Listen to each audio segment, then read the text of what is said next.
we're continuing with Jack Kirby's Fourth World with Superman's pal, the new Jimmy Olsen, number 142. It's the vampire bit, but like you've never seen before. Now, Jack Kirby could do almost everything, but I don't think he was the greatest cover artist. I never really fell in love with his covers. Amid the strange sounds of midnight, this classic horror figure never fails to emerge and haunt our dreams with terrifying effectiveness.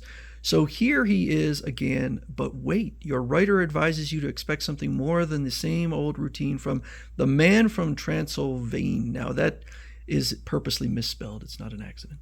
The night is the same on any world, eh, Lupek? Ahead lies the city and the one we seek.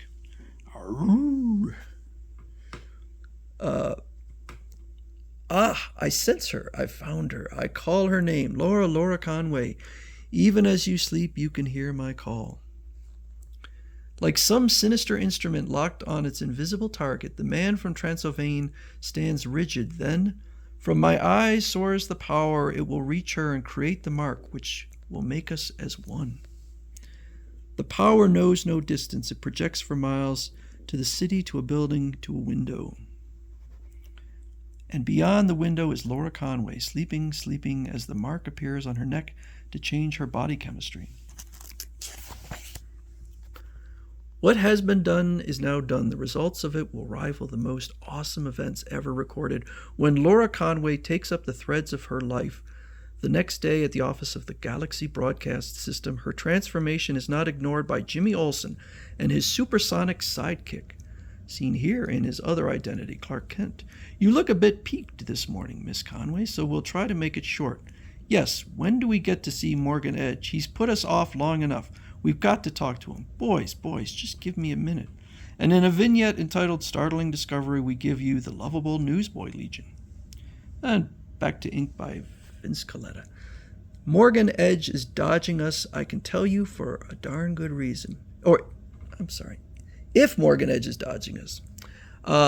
That's true. We've got questions to ask him that could put Mr. Edge in a very embarrassing position. Perhaps that's why he's out. Oh, I don't know. At any rate, he isn't here. And that, boys, could mean minutes, hours, days, you name it. Mr. Edge left no departing word. Miss Conway, your face. Are you okay? One side, diplomat. Don't you see she needs help?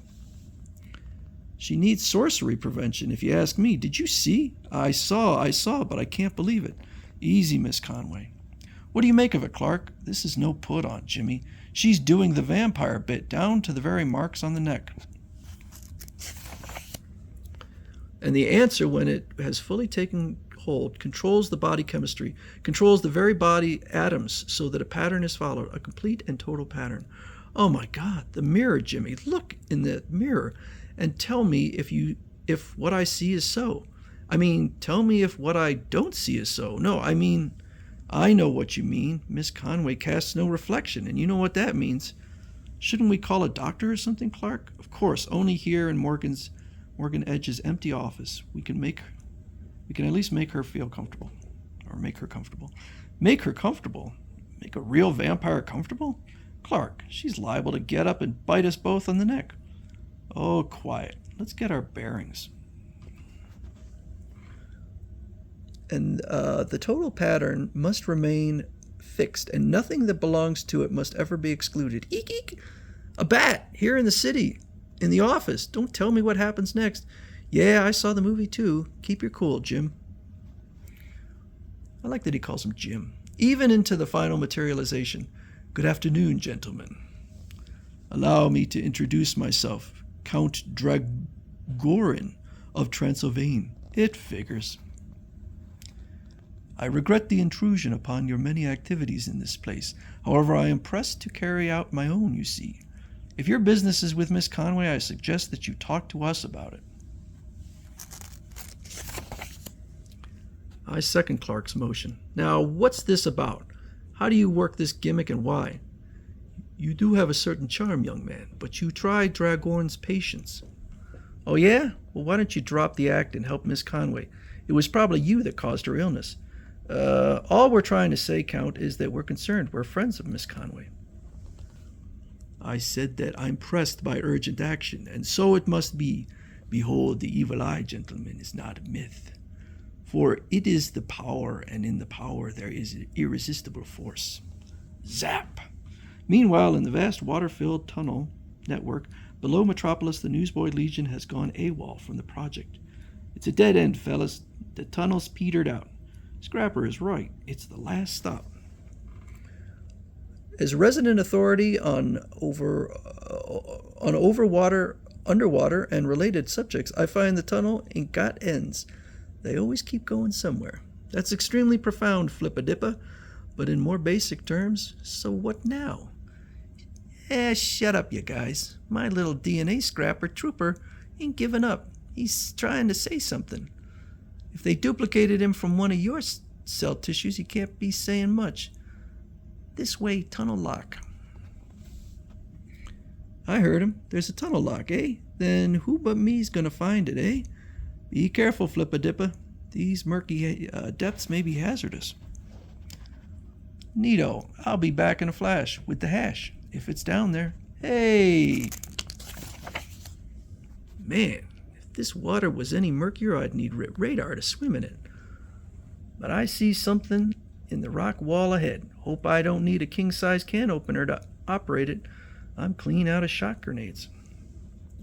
And back in Morgan Edge's office, the power of the evil eye has taken its toll. The Count's strange power sure packs a potent punch. Jimmy is completely stunned.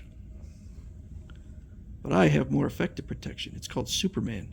Now to see what the Count is up to. Laura Conway. If he tries to harm that girl, rise, Laura. You have the power. It is I, Laura, Dragorin. I've come because you are ready. You and I, Laura, we share the power. Yes, Dragorin, we share the power. We share every secret within us. All but one, Laura. Where is Dabney Donovan? Laura, where is he? Where? I don't know. Nobody ever knows where Dabney Donovan is. But you were once his personal secretary, his most trusted employee. I'm listening for your answer. She's angering him. I think it's time to act. Don't defy me, Laura. Answer. Science Research Center. Of course, the NASA Science Research Center. Dabney must have left records, files, a trail. Here goes. Donovan is an evil, clever one, but I'll hunt him down. I worked there for Donovan, but knew him only as a voice dictating notes from a tape recorder. At that moment, demons, this man has withstood the power. Incredible. I'll tell you more about it, Dragorin, when I have you subdued. But Count Dragorin vanishes in a vaporous puff as Clark Kent seizes a handful of air and loses his balance. Gone. That Dragorin is as slippery as the man he's hunting. Puff. What's happened? What am I doing here? I feel so weak. Exactly my thoughts, Miss Conway. Miss Conway's face. It's losing the vampire characteristics. Dragorin's power over her is fading. Clark, you seem to have weathered Dragorin's eye blast better than I did. Where is he? Did you get a crack at him? No, I was too shaken up when I came out of it, but I did get a lead on him before he bugged out. That night on a road leading to the Science Research Center. Well, now that we've seen that, Miss Conway snugly relaxes for a few days at the clinic. What do you make of all this, Clark? Things are beginning to click into place, things I don't like.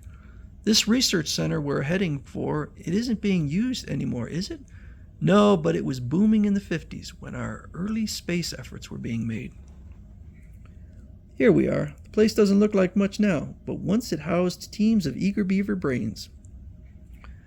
I believe the specialty here was simulating conditions that might be found to exist on other planets.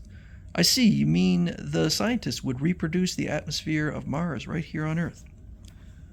It doesn't look like they did much with the experiments. The place is deserted. Not even a security guard has shown his face.